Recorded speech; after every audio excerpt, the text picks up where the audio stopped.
छत्तीसगढ़ के नारायणपुर में 3 आदिवासी नाबालिग बच्चियों को ले जाते हुए 2 ननों को पकड़ा गया।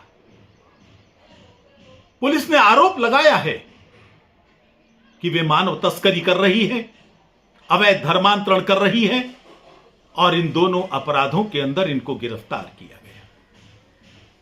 सबको इंतजार करना चाहिए था।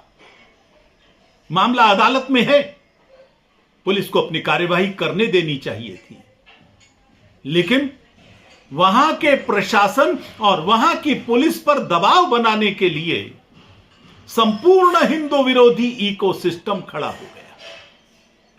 राहुल गांधी, वेणुगोपाल समेत कांग्रेस के कई नेता चर्च के इन अपराधों में पहले भी साथ खड़े रहे हैं, आज फिर खड़े हो गए।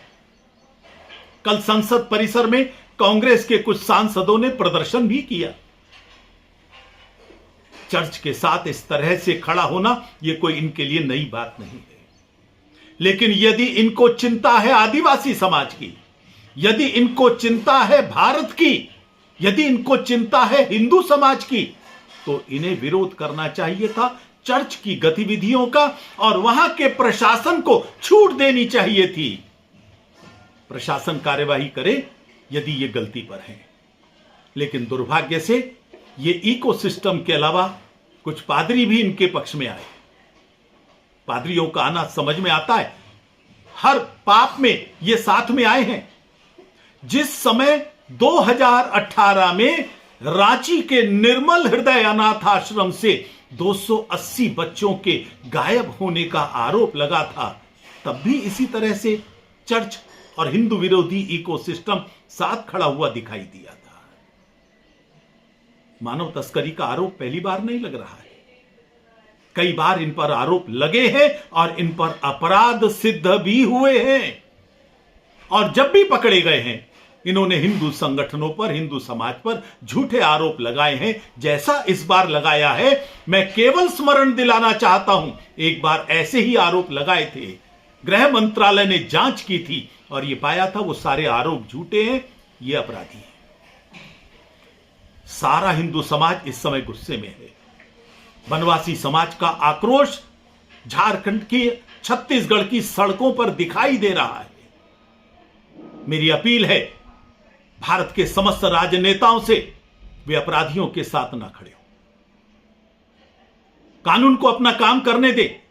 जो भी राष्ट्र विरोधी गतिविधि करे, कानून उसको सजा दिलाए। ये इन लोगों को प्रयास करना चाहिए, कानून के मार्ग में बाधा नहीं डालनी चाहिए। कहां गए थे ये लोग जब स्वामी लक्ष्मणानंद जी की हत्या चर्च के इशारे पर ही आरोप है? जब महाराष्ट्र के अंदर भी 2 संतों की हत्या की गई, उस समय ये लोग चुप रहे, और अब इन नन्स के अपराधों में इनके साथ खड़े हैं, तो इनकी मानसिकता स्पष्ट होती है, हिंदू समाज इनको माफ नहीं करेगा। चर्च बार बार कह रहा है अब नन्स को और पादरियों को सामान्य कपड़ों में जाना चाहिए। क्यों छिपाना चाहते हो अपनी आइडेंटिटी?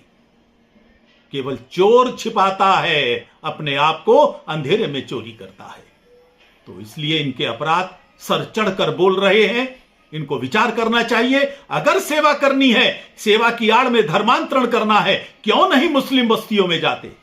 आप चर्च में जाएं, अपने धर्म का पालन करें, कोई नहीं रोकता, लेकिन सेवा की आड़ में अवैध धर्मांतरण करोगे तो हिंदू समाज स्वीकार नहीं करेगा।